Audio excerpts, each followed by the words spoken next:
This podcast is a proud member of the UUOP network.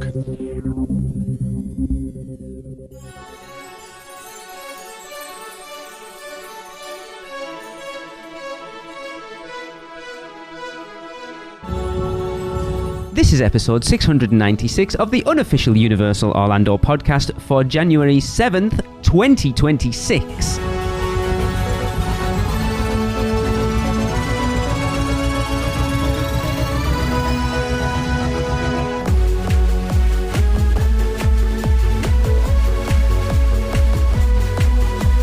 Hey everyone, welcome to the show. It is the first one of another new year. So I'm Lee, and I am here with my co-hosts Michelle and Tracy. Chris is meant to be here. He may be joining us at some point. Hey guys. Hello. Hi. So this is an episode that I wanted to record ages ago, and it just never happened. And Michelle's like, it was 9 months ago. I have no idea at this point, so I'm going to have to reach into the depths of my addled brain to try and remember how crappy my stay at Helios was. Spoilers, by the way. You're supposed to big us up, not throw us under the bus. Poor Michelle. It's true, though. I'll be honest, my brain... Look, we're going to find out exactly how good your brains are next week for the big fat quiz of the year. Because spoilers, Josh is not hosting it, I am. Oh, crap. So, yeah, it won't be as easy as it was last year, guys. Michelle, I was going to say we'd better bone up, but the teenage boy in my head started to giggle at that one. Anyway, as I said, it is time to turn our focus back onto Universal's newest edition and head down to Epic Universe, but not quite. Michelle, you got to spend 3 nights at the Helios Grand Hotel. Should have been the opening 3 nights of the Helios Grand Hotel, but wasn't because, as we all know, it opened early. So you were there, the Thursday night of grand opening, Friday and Saturday, is that right? I checked in the day of grand opening, so the 22nd. Yeah, so whatever day that was. Thursday, Friday, Saturday. Yeah. Which at the time when they dropped Epic tickets for pass holders first, yes, or however it was. My God, so much has happened since that time that I'm surprised I can remember my own name right now. So whenever they dropped tickets and packages, the only way that I was able to, the earliest we were allowed to get a check-in for Helios was on opening day. Yeah. Which myself and my clients all thought was crazy because we're, obviously we're not going to want to check into the hotel and miss park time on opening day. We're going to want to head straight to the park. So we always thought that was going to be a show. But then, of course, as Lee kind of alluded to, they ended up opening Helios how early? Like a month or two early? I am not at liberty to say right now. Okay. Well, they opened early. Let's just say it that way. Which I was then also ticked about because I was like, well, as soon as I heard that, I logged on or called and tried to change my reservation. Everybody else in the world had the same idea, so there was no availability to do that. But I was kind of bummed because I was thinking, well, I paid this premium price for this premium experience, and I'm not getting it. Yeah, I'm still going to miss the grand opening of Helios and the brand newness of it. So yeah. I mean, that kind of jaded me a little bit. Yeah, because it was that sort of bragging rights, and I get it, of being able to go, well, we were at Epic the day it opened for the grand opening. I stayed at the Helios for the first 3 days it was open, plus you did the VIP tour, and it was like a big bragging right thing of, hey, Chris, that day you didn't even bother to come to the park? Well, I did all of this stuff. Yeah. Sorry, Chris. Not sorry, Chris. Alexa, you can tell him whatever you want. I couldn't care less. He's never going to live that down. But yeah, I get it. And it's like even that first day, the Friday, the day after grand opening, that you had that express pass for, you didn't even need it because the park was that empty. No. Yeah. I mean, that was fabulous. Let's preface all of this episode by saying it was still an amazing experience. Yeah. Like the whole thing. Helios, obviously being there that opening week for Epic, as everybody thought was going to be crazy and everybody thought we were nuts for wanting to go, it turned out to be the best experience ever of our lives, probably. Truly. And the Epic will never be that dead again. No, unfortunately. So, right. So, I mean, disclaimer, it's I don't want to be always trying to find the negative in everything. That's not me, but it was overall still an amazing trip. Michelle, I know we've already alluded to the fact that you can't remember what you did yesterday, let alone 9 months ago. Do you have a vague sort of ballpark figure of how much you paid per night for that stay? Obviously way less than we thought it was going to be, I think. And again, it was part of a package. Yes. So I don't, it was under 300 a night. I think it was around 250 a night, probably. Once you look now, it's like, it's now up and around what we expected it to be. Yeah. Yeah. So, I mean, this is a conversation that we can all talk about because Tracy and I haven't stayed there, but we've seen all the room. Like, we've seen the two sets of rooms. We've had the full tour of that hotel. Yes. And bought the very expensive drinks in the bar. Jesus. So, Michelle, just straight off the bat, what was your initial impression of the hotel? Okay, so we walked in. So the first time we walked into the hotel was at the end of our night at Epic.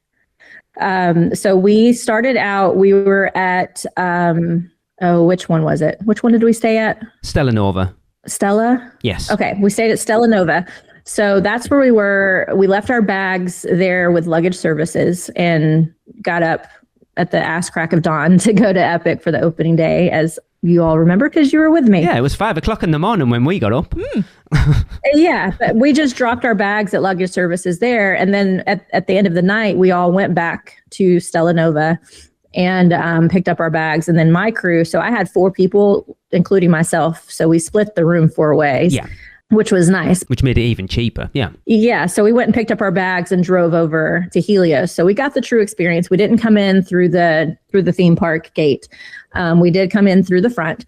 My initial reaction. So first of all, coming up to the hotel itself it's beautiful. Once you get close to it, you do realize that it is smaller than you think. Yes. And because I really thought it was going to be I thought it was going to be so bougie.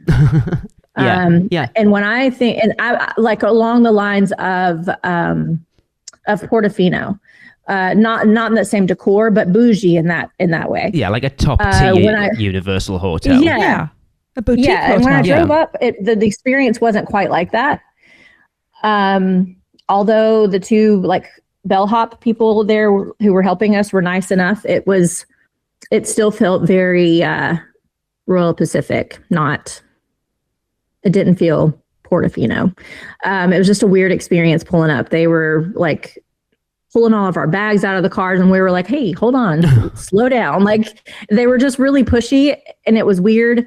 And then when I walked into the lobby, it was so small.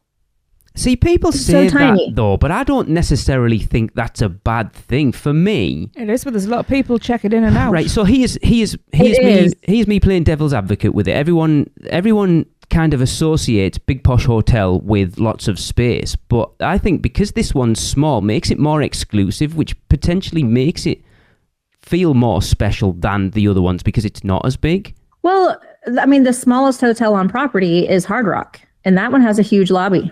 True. So I don't, and the way that the outside of the building is with that big dome on top, and it's really like a centerpiece. I don't know. You just kind of expect to walk in and see this big, majestic open lobby. Yeah. At least in my head, I did.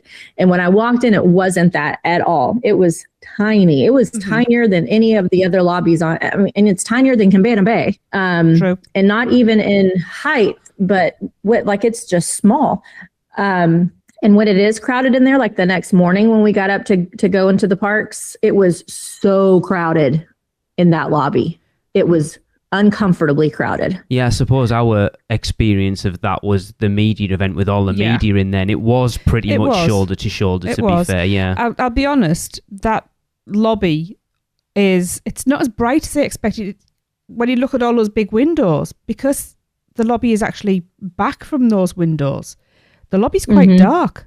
It feels we said it at the time, it feels very Sapphire Falls, that lobby area of where the, where you look out over where the check-in desks are. But Sapphire Falls feels more open. Yes. Huge. Yeah, it does.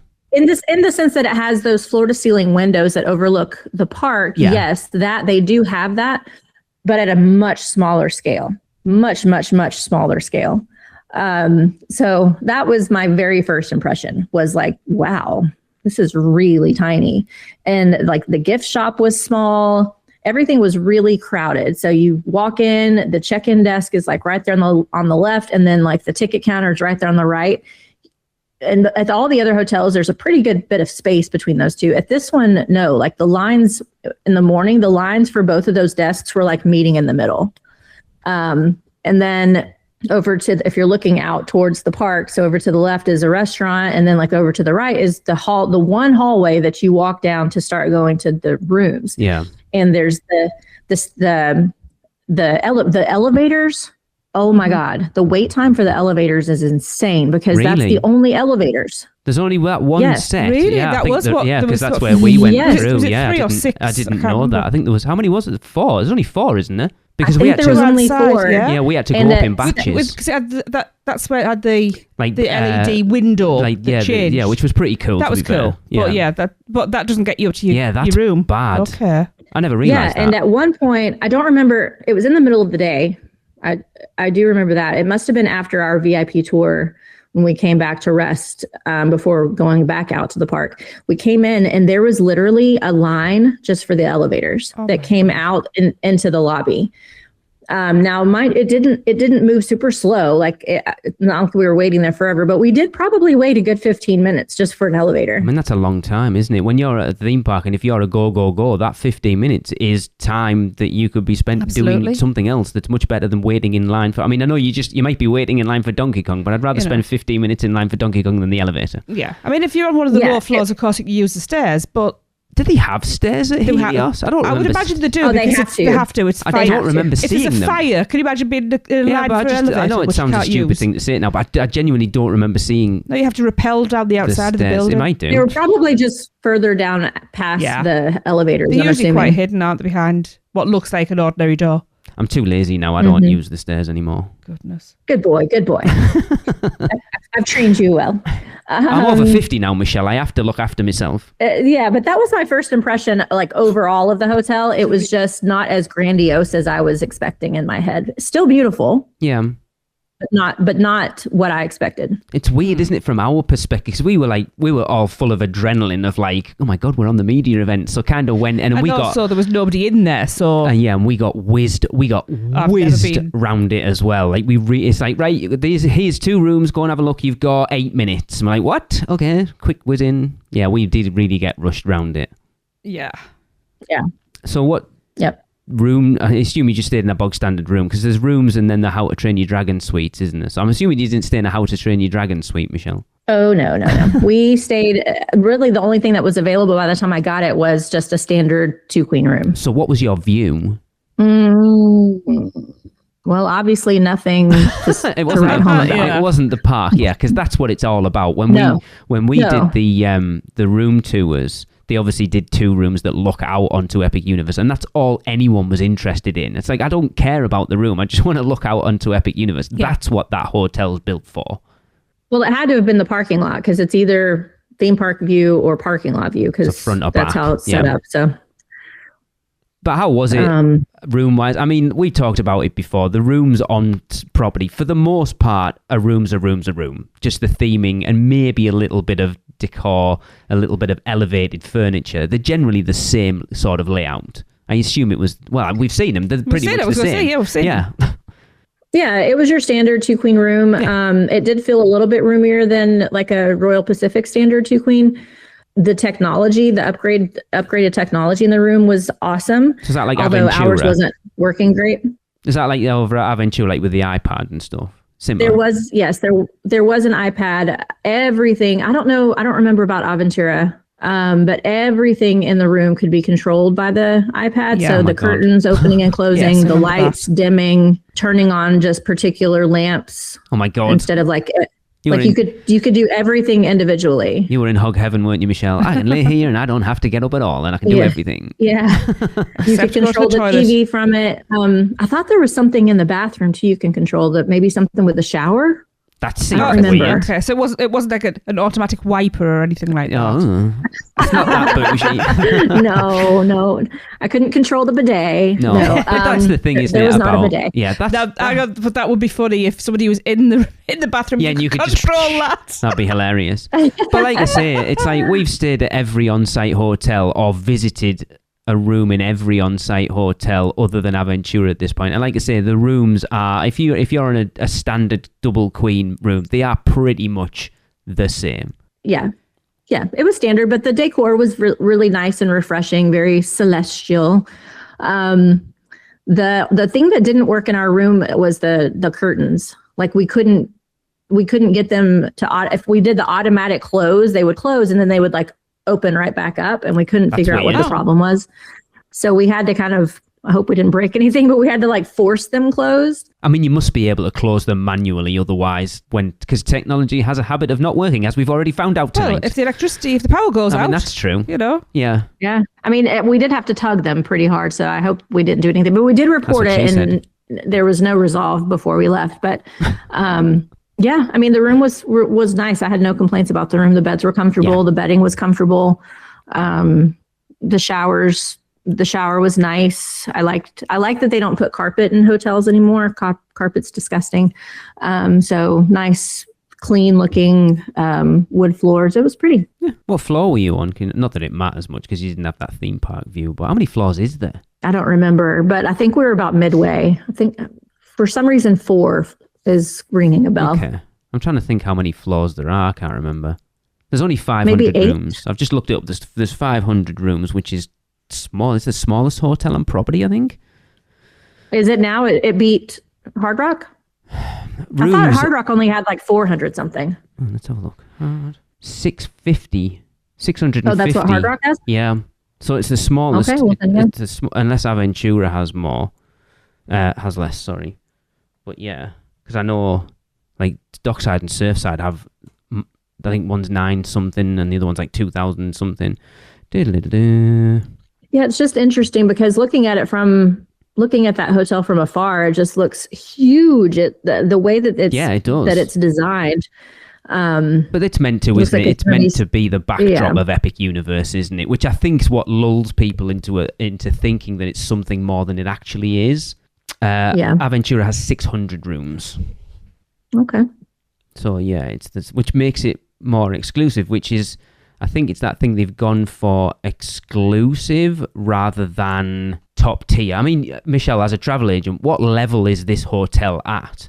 I mean, it's still considered a top tier hotel with the amenities and everything. But it's on that same level as Hard Rock, Portofino and Royal Pacific. Yeah, it's just one.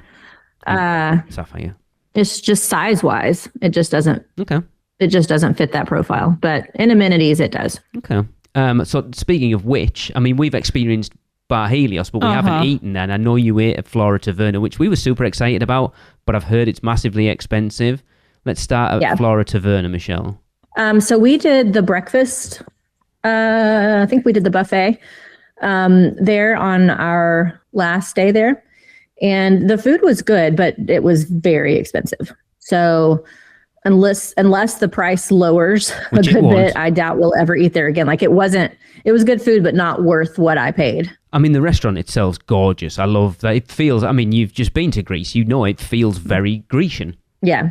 And I want to say that for me and Audrey combined, I feel like our bill was close to $100. I mean, that's half of the course at Universal. And that was actually, yeah, it's about right. That's about normal for anywhere now. It's rare that you can go and get a sit-down meal anywhere on Universal property at this point for 2 of you for less than $100, unless you're really sort of looking at how much you're spending. Yeah.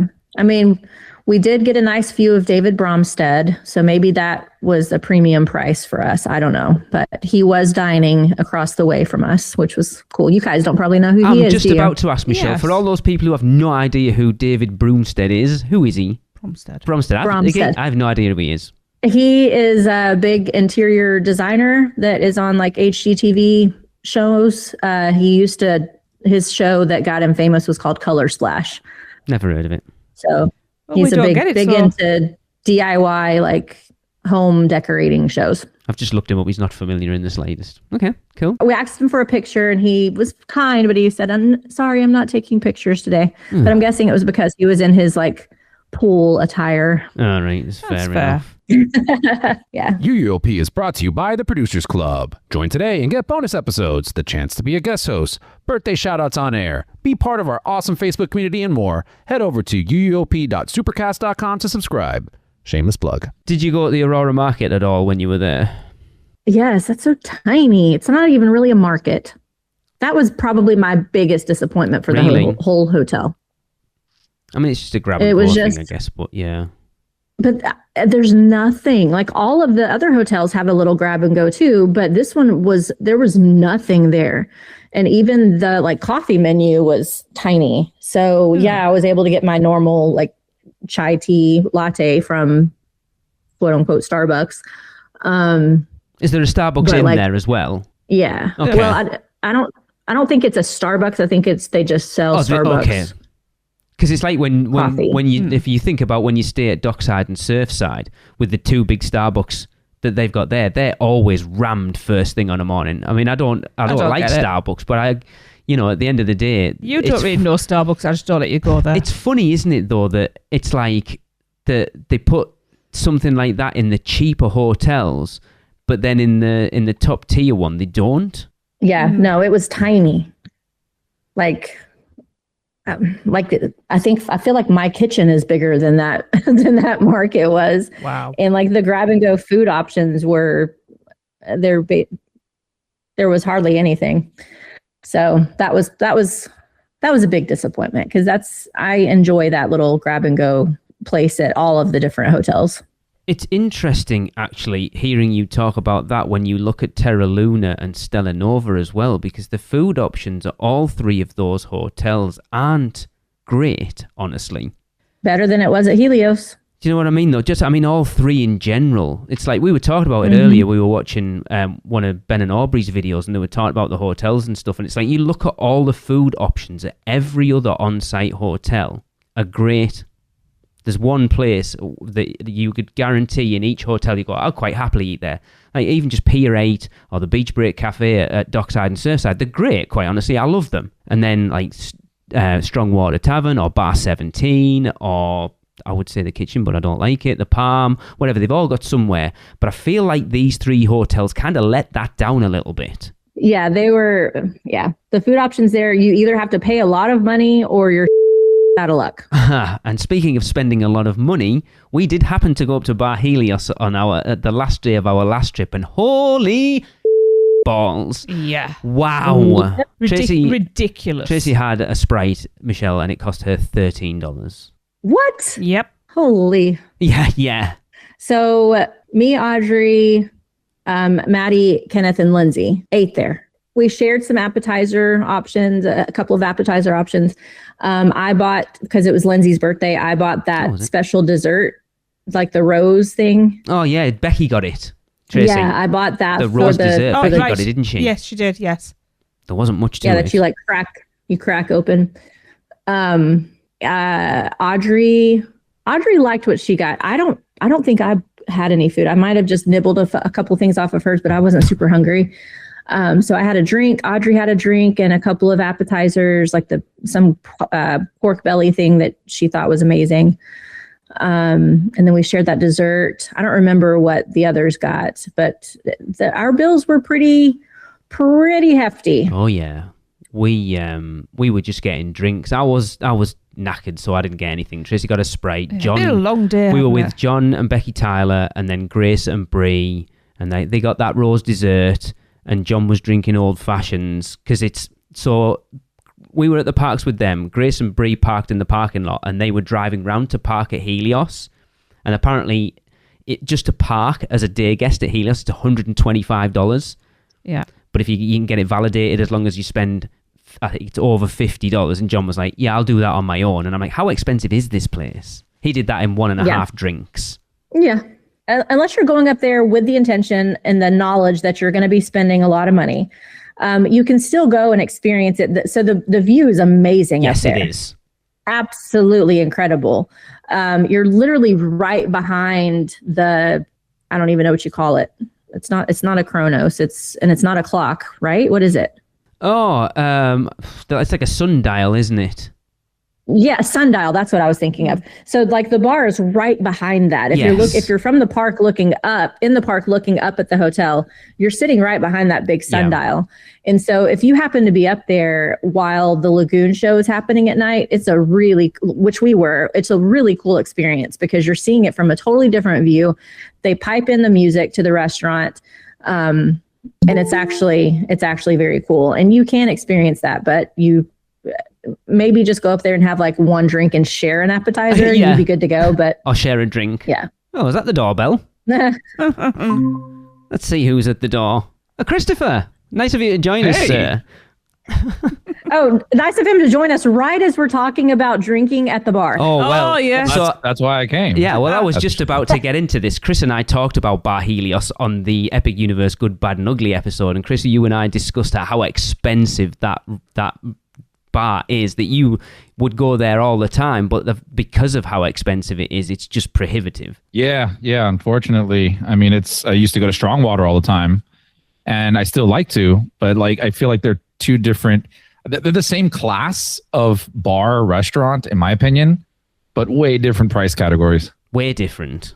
Yeah, the drinks we had at Bar Helios, like I didn't even like my drink. I don't remember what it was, but I drank it because I paid like $25 for it. Jesus. Yeah. I'm glad I don't drink like you guys do, because I told you we spent an hour in the Plastered Owl that same day and dropped like $86, and I was like, I've never done that in my life on a night out, let alone an hour in a bar. Yeah, you don't hang out with me that often, that's why. Right. I think that's a good thing, but though, Chris, Lee, to be fair. You have talked about that experience many times, because so it was evidently worth it really, the money. Yes, it was completely. It's one of the best hours we spent. And yeah, it was amazing. I love that bar. I would quite honestly spend all my time at the Plastered Owl and not bother with Bar Helios. Bar Helios is cool, but I think, and Chris, I think you probably agree with us, the Plastered Owl is much more our vibe than Bar Helios. Yeah, I would say so. I mean, it's way more like bougie, upscale type of place. Mm-hmm. I think the Plastered Owl is definitely, like, with the music and just kind of the ambiance in there, it's way more our vibe. Yeah. I will say though, for me, like, it's expensive as hell to go there, and I will say it every single time. But damn, do they make really good drinks and food? I love that place. I wish I can go there every trip. But Bar Helios?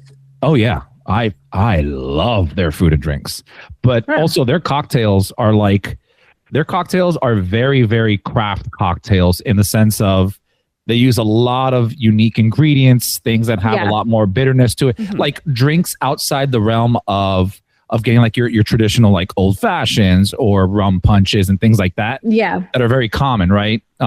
They really play with like flavors over there. And I think that's why like some people are just turned off by it. Like, oh, I don't like that. Like I've taken other people that do not like the drinks there. But for like Alexa and I, when we go there, like we love it. It's so good. And the food that we've had, I think we've tried almost everything out of the 2 or 3 visits that we've gone there. Jesus Christ. And it's just been, again, very, very expensive. And it hurt. Like, yeah, it hurt a lot. Their bar tab cost more than a stay at Helios would have. I mean, it sounds like it if they've tried nearly everything off the menu. No. Over multiple visits. But I will say, I think our first visit there, I just went with the same mentality of like Strongwater. And we go to Strongwater. Again, it's not that it's cheap at Strongwater. Yeah. But it's way more affordable than Helios, I guess.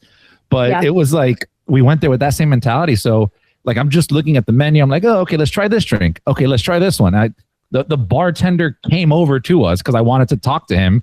He spoke to us for like 10 minutes, like 3 of us that were grabbing drinks to see what our flavor profiles were and made cocktails outside of that book for us. Oh, yeah. And ordered a bunch of food. And then like a $250 bill came by. Whoa. Did not like that. That was like when John was there, he was doing old fashioned, and the bartender came over to him and was like, how do you like your old fashions? Are you alcohol heavy? Or are you more fruit heavy? And he's like, oh, much more alcohol. So it is tailored, and that's obviously He's from Wisconsin, so they're all more alcohol heavy. But you're paying for that experience of a bartender who's actually going to make you a drink rather than just going, I want this, and that a bog standard, there you go, that's what it is. Yeah. Totally agree. Okay. Wow. Michelle, we know you are a relaxed, chill girl. You were only there 3 days, but did you check the pool out at all? Yes, I did. That pool area is gorgeous. It is a gorgeous pool area. It really is. Feels very spa-like. Yes. Beautiful, beautiful. We did spend a good bit of time there, actually. We had one day where we didn't have park tickets, so Audrey and Mandy and I headed out there. And the only thing that's weird about it is the shape. It's a really long, curvy pool. So when you first walk out there, the pool looks really small. And your first impression is like, what? This is it? But as soon as you start walking around all of the things, you realize it goes back for a really long way. And it's very curvy. So there's all these different, I would consider 3 different areas of the pool. Yeah. So it's kind of an odd layout. There was a lot of people right there in the front, which we didn't want to be around the peoples. So we meandered all the way back to the back where there was a lot fewer people, which was really nice. But to get there was weird. You had to go through the bar kind of bathroom area and keep walking around. So it's the pathways are very convoluted. But if you take the time to learn the layout and find the more hidden part of the pool, it's really, really nice and relaxing. It's a good depth for being able to just chill. So yeah, we enjoyed our time there for sure. We stayed until we were kicked out because of lightning. Okay. Yeah, it's interesting. They were telling us when we went on the tour there that it's a unique pool area because it's actually at the front of the hotel, not at the back where most pools are. But because it's down and then they've kind of built those sort of hedgy walls up around it, and then with the electric buses, you don't hear any outside noise from it either. So that's why they did it at the front, just to do something a little bit different. Chris, I don't assume... Have you been to Helios other than going up to Bar Helios? No. I mean, just through the lobby and then Bar Helios. So I've seen the entrance into the park. I haven't seen the pool. I just looked at pictures right now. Well, there's another bar there you might want to check out, the Lotus Bar, Chris. It's very cool. I haven't gone there, but when we met up some people, they were eating over there at that restaurant, and I tried the bread. That's about it. It was phenomenal. So some water there. Yeah. I wish to go to Universal.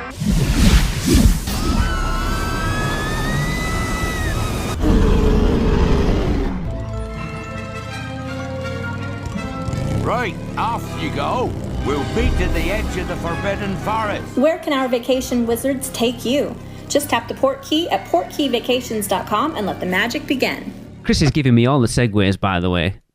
So he said about getting into the park then, Michelle. Because let's be honest, the views and that direct access into Epic Universe are the 2 reasons you're staying at Helios other than bragging rights.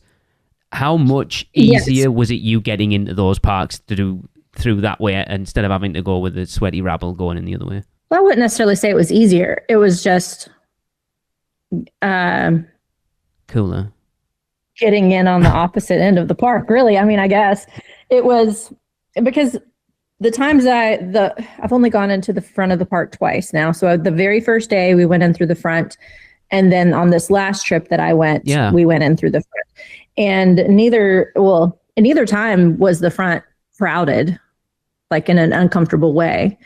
So I don't necessarily think that it was a convenience crowd-wise, but it was nice because you are entering the park on the backside of the park, and especially if you're going in on the mornings, most of the people are still on the front of the park. Yeah. So you're entering at the areas where nobody kind of has reached yet. And so it was much quieter, a quieter way to enter the park, which is nice. Because you think from that access, then you can get with early park entry straight into Dark Universe before everyone else. Oh yeah, we went straight there. Of course. Super easy. And we never once in any of the times we went and used that entrance did we have to wait in a line. It was literally we walked straight up, went through the security and scanned our thing and into the park. It was really, really easy every single time, no matter what time of the day it was. So that was nice. And then coming back in, what is even greater if you're staying at that hotel is coming back to the hotel, at night. Yeah. Or in the middle of the day. It's so, so, so easy. like literally on our second day in the park after we had tried, well, not the second day, maybe the third day. We love Blue Dragon. Audrey and I love Blue Dragon. So we were we went and had lunch there, and then we were like, oh my gosh, I just want to get some for later. So we got extra and we were like, we'll just run it up and put it in our fridge real fast. And we did. It was like really easy for that kind of stuff. So it's not necessarily getting into the park that is the convenience. It's, for me, it was more being able to head back to the room if you need to for any little reason. Mm-hmm. Yeah, that makes sense. But it's really nice. And then especially if you have a VIP tour, a private VIP tour, let me preface that, because we had a non-private and we still had to meet in the front of the park. So that was very inconvenient.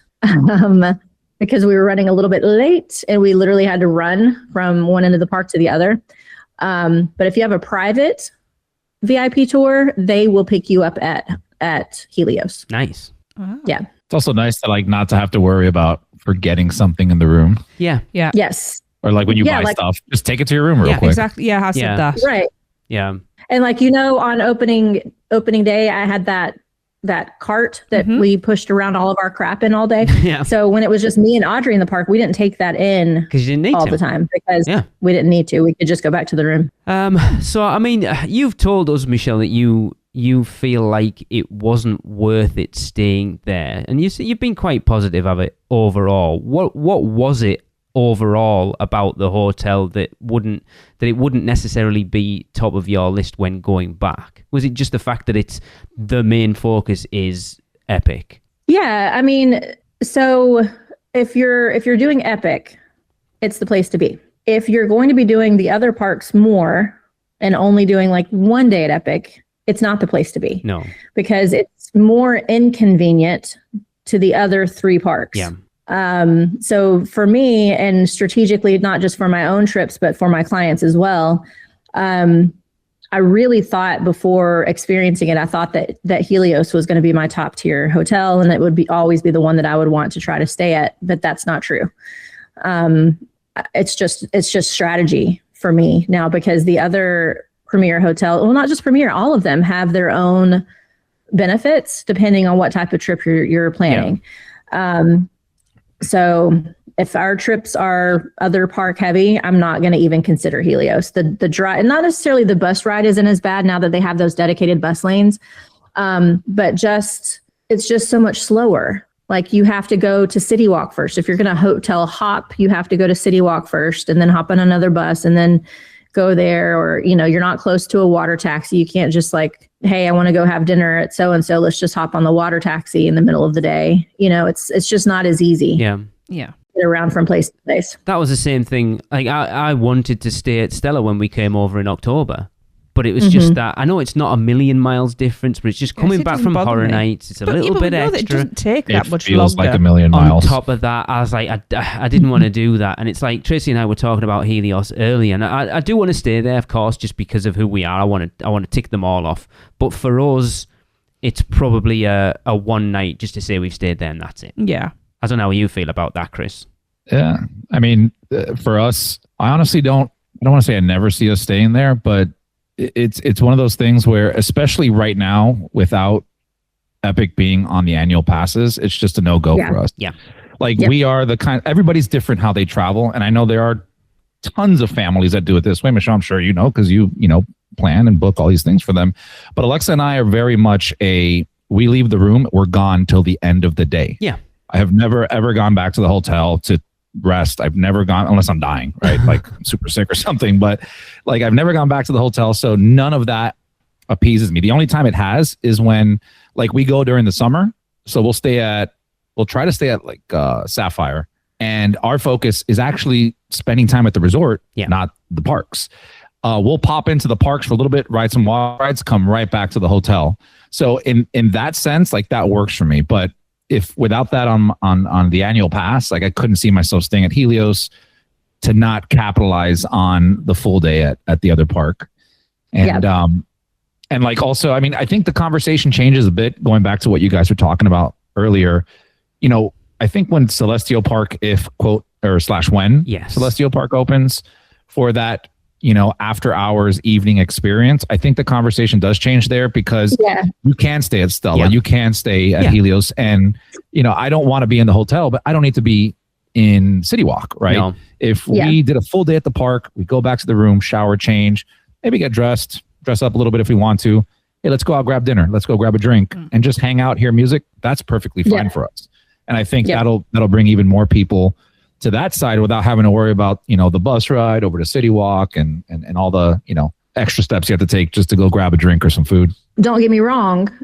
When I can do another epic heavy vacation, like I did opening weekend, because we literally had 3 days of tickets, I will 100% stay at Helios because I loved having just being 100% immersed in epic. Audrey and I only hopped over to the other parks very briefly, just to go into the discount store.